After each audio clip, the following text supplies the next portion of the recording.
semuanya, kenalin nama aku namanya Kekurinda Biru dan hari ini aku mau bikin video teks editorial mengenai pemanasan global di tahun 2024. Tapi pertama, aku mau nanya dulu ke kalian. Kalian pernah gak sih kayak ngerasain panas yang mencerang banget padahal lagi musim hujan? Kan kayak aneh gitu, lagi musim hujan tuh supposed to be dingin gitu kan ya. Tapi ini panas banget, panasnya tuh kayak mencerang banget. Misalnya kayak sekarang nih, tetap hujan tapi panas banget. Atau mungkin kalian pernah lihat banjir bandang di mana-mana, terus nonton berita tiba-tiba lihat kayak banyak ternyata negara yang lagi kekeringan. Ternyata kalau kalian pernah lihat, maka kalian tuh sebenarnya udah pernah menyaksikan dampak dari pemanasan global. Anggaplah bumi itu lagi demam dan secara bertahap bumi itu suhunya makin panas. Jadi di mana-mana itu terjadi bencana yang ekstrim, cuacanya ekstrim, terus juga mungkin kayak es tuh jadi pada cair.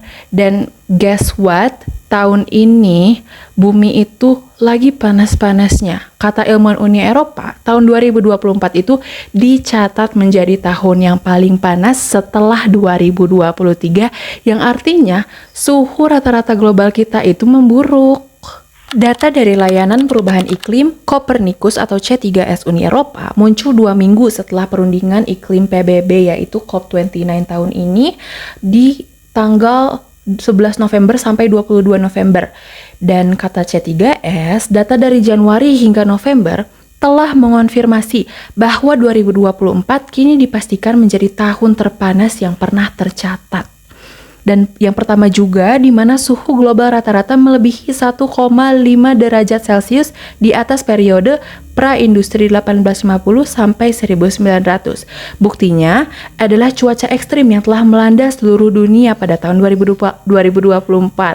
Nah, mulai dari kekeringan parah di Italia dan Amerika Selatan, terus juga ada banjir bandang di Nepal, Sudan, dan Eropa, lalu juga gelombang panas atau heat wave di Meksiko, Mali, dan Arab Saudi yang udah menewaskan ribuan orang juga sampai siklon dahsyat di AS dan Filipina. Bahkan, pembaruan keadaan iklim WMO 2024 sekali lagi mengeluarkan peringatan merah tentang laju perubahan iklim yang sangat cepat dalam satu generasi. Dan ini tuh diperparah oleh terus meningkatnya kadar gas rumah kaca di atmosfer. Gas rumah kaca mencapai rekor tertinggi yang pernah diamati pada tahun 2023 lalu. Nah, katanya data waktu nyata atau real time-nya menunjukkan bahwa gas tersebut terus meningkat pada tahun 2024. Konsentrasi karbon dioksida atau CO2 yang ada di atmosfer telah meningkat dari sekitar 278 ppm,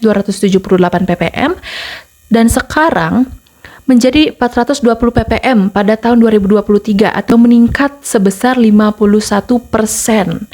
Nah, hal ini memerangkap panas dan menyebabkan suhu meningkat. Nah, teman-teman, kita tadi udah lihat angka real time dan bisa kita lihat kayak itu tuh sebenarnya kayak dampak nyatanya yang mulai dari tadi tuh si suhu rata-rata global tuh udah lebih dari 1,5 derajat Celcius sampai juga udah ningkat 51% gas rumah kaca di atmosfer tahun 2023 lalu, dan sampai sekarang itu masih meningkat teman-teman. Dan harusnya kita tuh mulai mawas diri gitu, kayak sebenarnya bumi itu udah gak baik-baik aja, dan kita sebagai individu sebenarnya upaya kita tuh mau bagaimanapun tuh berharga banget, mulai dari hal-hal kecil misalnya menghemat energi, misalnya ngedukung energi terbarukan, terus kayak kita gak hambur-hambur energi juga, itu sebenarnya kita udah ngebantu banget. Dan sebenarnya kita juga bisa ngebantu sampai kayak ngekawal pemerintah untuk bikin kebijakan yang lebih baik lagi agar kita tuh bisa jadi negara yang lebih sustainable dan bisa memandu masyarakat-masyarakatnya untuk menjaga buminya. Nah, kita juga harus ngejaga bumi karena gimana pun kita gak akan ada selamanya, tapi yang suatu saat nanti bakal terus ngelanjutin perjalanan kita sebagai umat manusia itu adalah anak cucu kita dan keturunan kita. Jadi ayo kita jaga bumi untuk bumi sendiri agar bumi bisa pulih lagi dan untuk anak cucu kita nanti. Gitu teman-teman. Jadi gitu aja video teks editorial tentang pemanasan global 2024 yang aku sampaikan tadi. Makasih banyak yang udah nonton sampai akhir. I'll see you next time. Bye-bye.